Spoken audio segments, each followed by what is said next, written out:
Thank you. I think it's time to give Commodore York some airplay. By way of introduction, he joined the Royal Australian Navy from Sydney in. We could delay it. He joined from Sydney in January 1974. I know because I was there when he did join at Jervis Bay, and I had the privilege, I think, of being his DO for 12 months or so. Oh, that's where my beer went when he was babysitting. Yes, I remember it now. Anyway. Once he escaped from the Naval College, his sea postings included patrol boats, a minesweeper, fleet tanker, frigates and destroyers.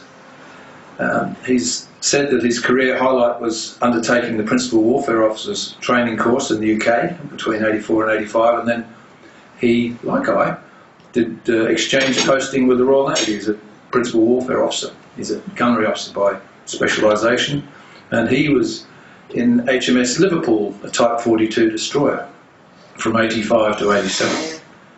So he had 3 years in the UK and learned how to talk proper. His sea time obviously is highlighted by his command appointments. He was commanding officer of the Fremantle-class patrol boat Gladstone, and then he was the commissioning commanding officer of HMS Arunta, the Anzac frigate in which he served from 98 till 2000. I'm not quite sure where his affection for Melbourne came from, but having commissioned a ship in Melbourne, I guess he must have picked up some of it from that. And his wife. Should have said that first. As a captain, Commodore York served as the Chief Staff Officer Operations in Maritime Headquarters in Sydney, where he was awarded the Conspicuous Service Cross for his leadership during Operation Falconer, which was the war in Iraq in 2003. He transferred to the Active Reserve in 2006 and enjoyed a second career as a management consultant, which included some work with Navy. In June 2016, he was promoted to Commodore, accepted a full-time position within Navy headquarters as the Director General and Project Director for Plan ACRUX, which was a Navy workforce continuous improvement program. Others would call it a razor gang, but it was actually a very important project to determine who we did need and who we didn't need in the Navy. In January 2018, he was appointed by the Chief of Navy, perspicacious as ever, as the Senior Naval Officer, Victoria. He now calls Melbourne home, obviously, with his lovely wife Pam, 3 adult children and 3 beautiful granddaughters. What could possibly go wrong in that mix? I'm sure we're really all looking forward to your address and your insights tonight.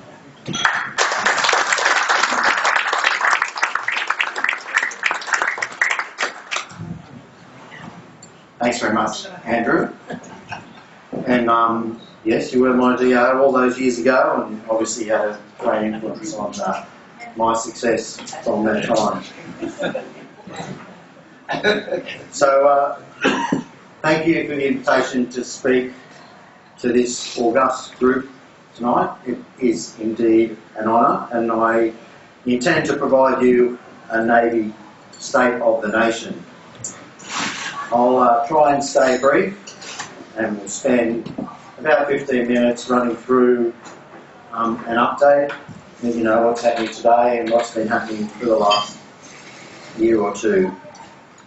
Noting the timing, I'm not going to spend any time talking about my fantastic commissioning command of HMAS Arunta, nor am I going to spin any worries about Christmas Day 1981 when HMAS Townsville was crash sailed to chase down and fire upon an escaping Taiwanese clan boat.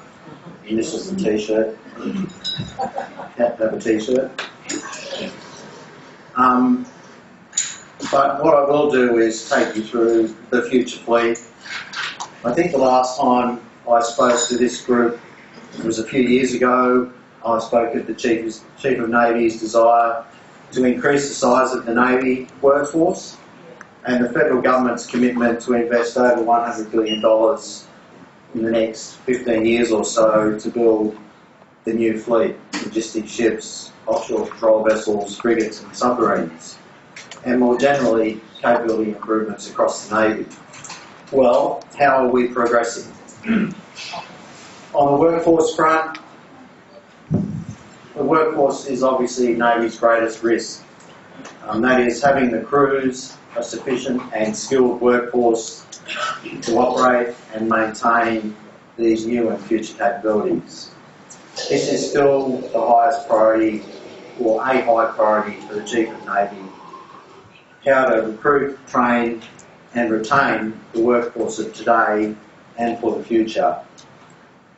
Now, I think last time I spoke I said this was the Chief of Navy's highest priority. He has another one pressing at the moment, a little bit to the north of us, which I think is his highest priority now. So the Navy workforce ceiling has increased to over 15,000, around 15,500. So it increased about 1,000 and continues to grow. There is still an objective to continue to grow the Navy headcount to ease some of the operational burden, and a cap of around 18,500 remains the target and is generally accepted by government as something which will be achieved in the next 5 to 10 years.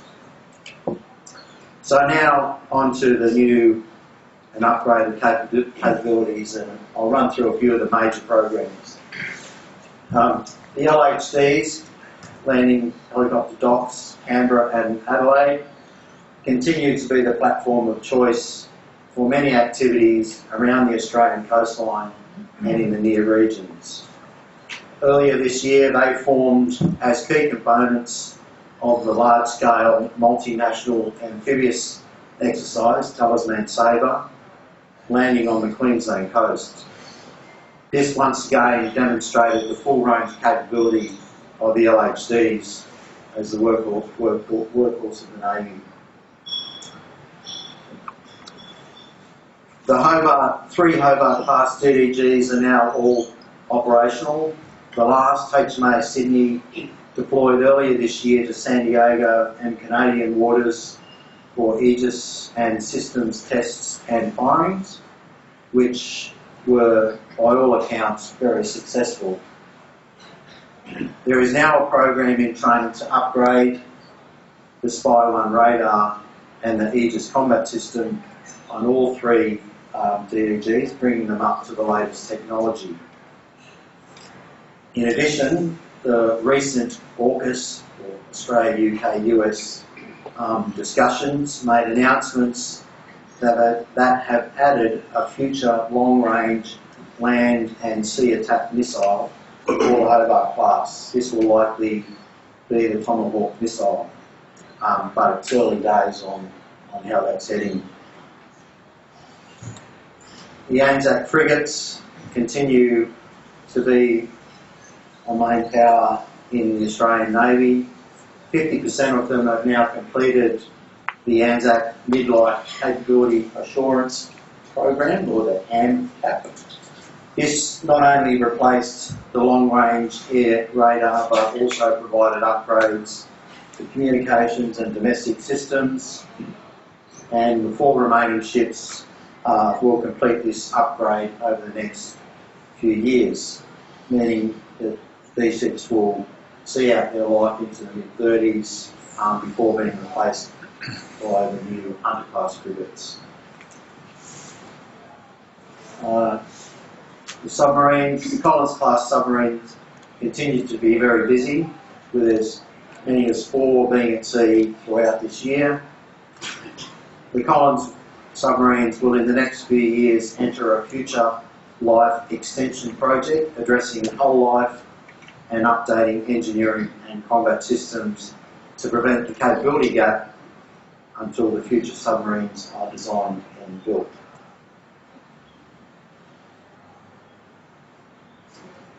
This is HMAS Supply, what they call the Maritime Operational Support Capability, replaced the Success and Sirius.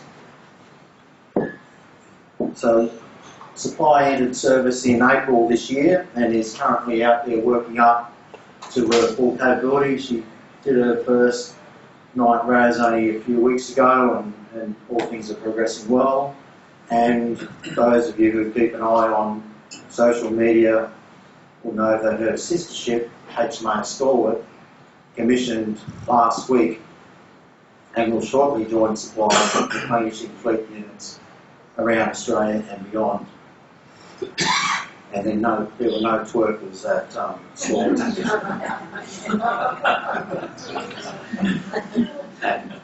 And made sure that CM checked the schedule.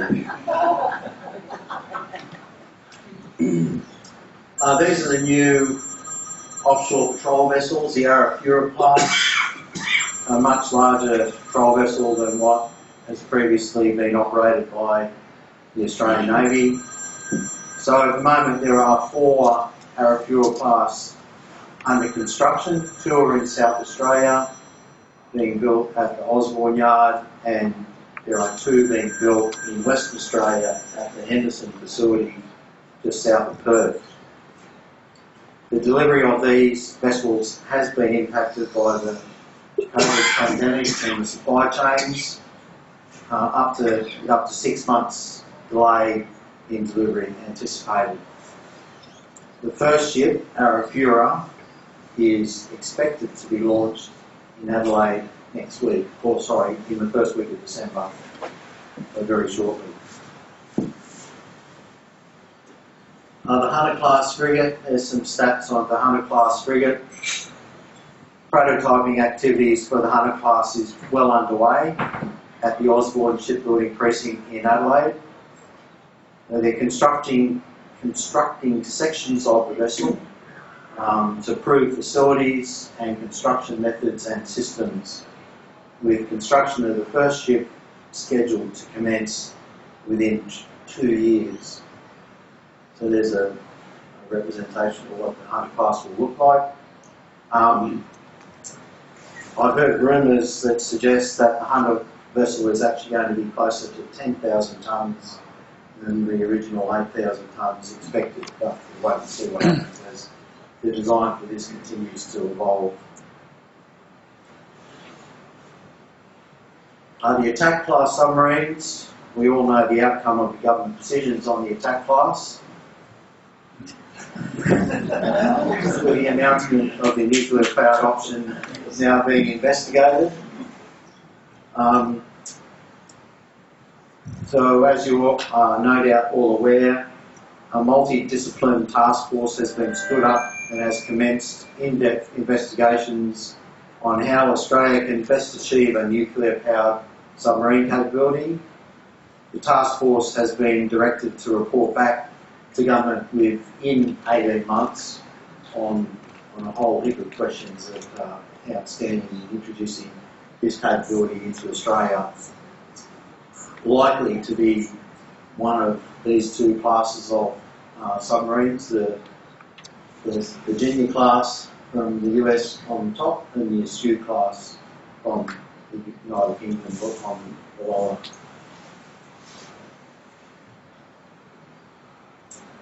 On the aviation front, the MRH-90 multi-role helo and the MH-60 Romeo tactical helicopter have entered service, with both airframes forming operational squadrons and deploying in ships. The government has also recently announced the decision to purchase an additional 12 MH-60 Romeo tactical helicopters to bolster the numbers. Navy is also trialling unmanned systems like the Scan Eagle, which is the top right, and the Camcopter, the bottom left, have been and continue to be trialled at sea, with a decision expected very soon on which of these will be deployed in fleet units. I think the money's on the Camcopter, though. obviously that's a government decision that will be made in the next month or two. On the operational front, Navy activity over the last 12 months has been significant, participating in Op Fiji Assist, COVID-19 Assist, including vaccine rollout, regional presence deployments to Southeast Asia, and a number of multinational exercises across the region. This on top of the continual throughput of normal training and fleet activities off the Australian coast. Navy will continue to maintain an agile and responsive posture and provide forces as and when directed and required by government. Despite the pandemic, Navy activity over the last 12 to 18 months has not decreased. If anything, it's increased. Ships have and are undertaking long deployments to operations and exercises as far away as the west coast of the USA, India, and up to the Korean Peninsula. To safely achieve this, ships have had minimal time in foreign ports and little R&R calls. When logistics stops were a necessity, no movement or very limited movement ashore was permitted. Many of the ships have spent over 100 days straight at sea with little or no shore respite. I think the maximum, which was probably Sydney's deployment, was 150 days straight at sea. So pretty tough.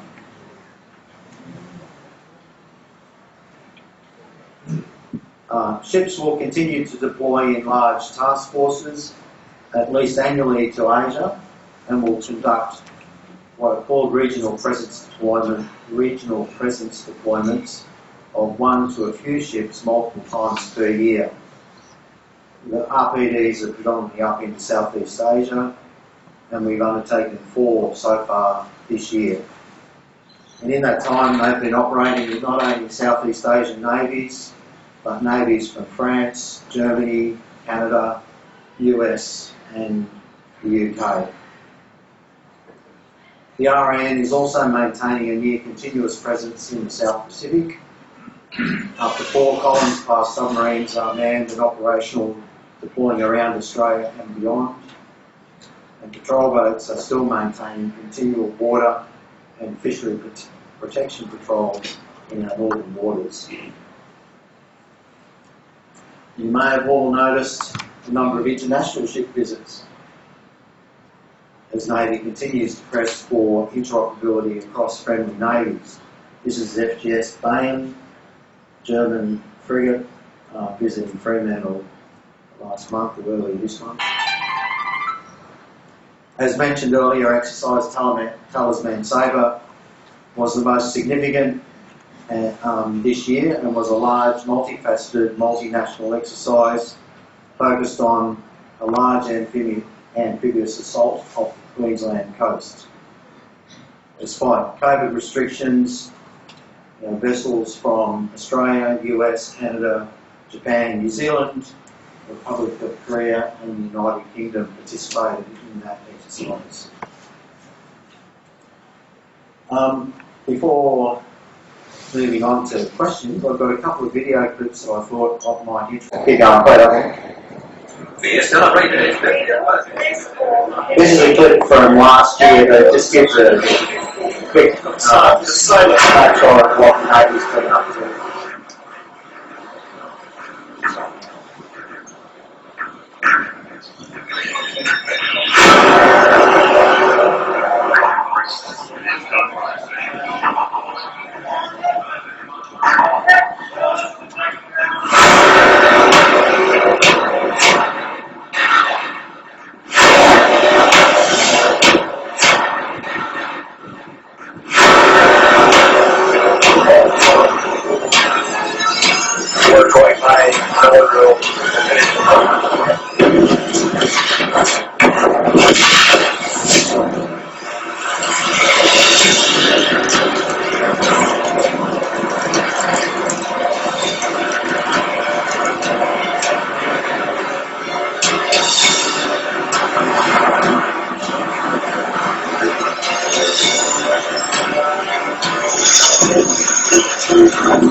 Some of the sound effects. I'm happy to try and answer them as long as they're not totally controversial.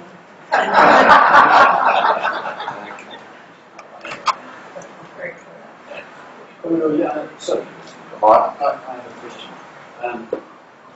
You alluded to the CAP, what's that? The camcopter. It obviously is going to be the new way of transportation. How has it been taken on by crews, etc.? Background to that, interesting. No, there's no doubt that artificial intelligence is the future and remote systems. So there's a large push across all three services, but particularly Navy. So there's a new policy to come out which is focused on that, and there's a lot of effort being spent in that area by both the scientific community of defence, but also the three services, and trying to appreciate how to most effectively use those remote sensors and artificial intelligence to do a business. We're using it more and more ashore, but we haven't put much application at sea and in the front line yet, other than the drones. The drones have been very successfully operated in Afghanistan and off ships now for some years. But we're learning more and more about it every day. And sorry, just to continue that point, because it's so much easier on land to use it, that's what my interest was, obviously, ships. So there hasn't been much effort yet in remote control large ships. There's lots of effort in remote control small ships, the rigid inflatables and remote vehicles underwater, etc. But I don't think we're stepping into large ships, even patrol boat size, in that remote control. There's not the confidence that you're able to operate those yet. But there's obviously, that's the future. You don't put people in danger, you put just the hardware. Yeah, sorry. Peter. I'd just like to ask a question about manpower. Or person power, sorry, I'm very good at that right. Person power. The youth of today is, I think, different to the youth that we all remember. And tomorrow there's a conference on in Sydney about resilience of services. And I wondered if you care to address how these services, how you think the services are dealing with, first of all, recruiting, training, and retention, and particularly perhaps I'm thinking behaviour of the younger generation. Yeah. Not ignoring your question. I'll just answer this and then we'll play that. So I don't forget your question, Peter. Thank you. resilience is an enormous thing, and I've been, you could say, lucky enough over this year to go to every recruit school graduation, as not many people could get down, so I was the reviewing officer for 3 or 4 months in a row. And when I spoke to each of those classes coming through and graduating, they are the most resilient people, and I respected them for what they'd achieved, going through the normal recruit training period in the hardship that they had to undertake. Service was locked down for nearly a month at one stage. The whole of Victoria was shut down. They were not getting shore leave. They had to eat meals in their cabins. It was just amazing what they were putting up with. But they came out, they graduated, and they were the happiest bunch of recruits that I'd seen in the last 2 years. Partly because they'd been put under that pressure. They'd all survived and got through, leaning on one another to get to the end. But they were really very cohesive and very happy also at the end of it. So that's one side. I think the Navy generally now is much more open and to looking at people in different ways and using them internal selves to get through a lot of those issues and helping them with those struggles, providing support and mentoring right across the board. So that's another thing that we're doing much better. The retention side, there was a huge effort in the last couple of years to improve conditions for people and taking on the messages that have been sent for a long time, but actually spending some money into making things better for the individuals, trying to maintain programs, give people downtime, etc. It became extraordinarily challenging when we're providing, Navy was providing up to 500 or 600 people a time into the COVID task force in the middle of last year and early this year. So a lot of those people were expecting downtime, but instead they got dragged off and put on, standing on the side of the road checking people's credentials or door knocking or working in call centres and all sorts of things. So it's a challenge and it's a continual challenge, but I think Navy is better now at managing those challenges, and certainly our retention has improved significantly over the last 12 months. There's a concern that might swing back as we come out of the pandemic restrictions and as movement frees up and opportunities arise. We're seeing already an increase in the technical pressures from the technical side, technical sales side of being attracted into outside jobs where opportunities are much better and they're starting to pay people a little bit more than what they did a few years ago. So it's always a challenge and we always have to adjust. Thank you. I'll play you. I might ask my lovely Thanks. Was it Panda?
Naval Historical Society for playing in Naval Association of Australia promo, but Sandra, Terry and I are all members of the Melbourne, and Marty, and all members of the Melbourne subsection, and happy to pass out applications if you Sorry, back to questions. But that's a great piece of music that the band put together, especially for the 100th anniversary of the centenary of the Naval Association. So, yes, up the back. The nuclear submarine that Australia have ordered, which size are we getting? The US one that you had a photo of was 113 metres long. The one with the Unijack is smaller. Yeah, and that's the purpose of the 18-month study. We don't know yet which is going to be the vessel that will be selected, or even if it will be one of those two. It's my feeling that it will be one of those two.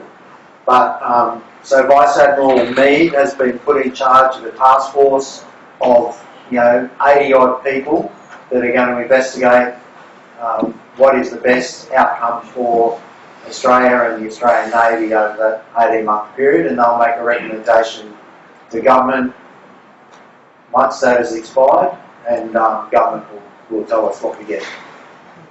So we don't know yet. It's one of the two, I suspect. And like all of these things, there's pros and cons for each of them. Yeah. Just like to know what the Navy's doing with UAVs. Are they using More and more. There were two examples there: the Scan Eagle and the Camcopter, which have been employed at sea on frigates and patrol boats and on the LHDs. It's all been part of a trial and an experiential learning process to understand what we get out of it. And as I briefly mentioned, there is a project in place, and we will get one of those two or a type like that in the next couple of months. They'll make a decision on which one. So yes, more and more.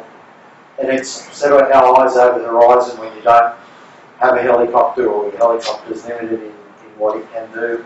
They are trialling what they call teaming, so using a manned helicopter and an unmanned UAV in cooperation to just increase the search areas, etc. So all of those things are being used and utilised.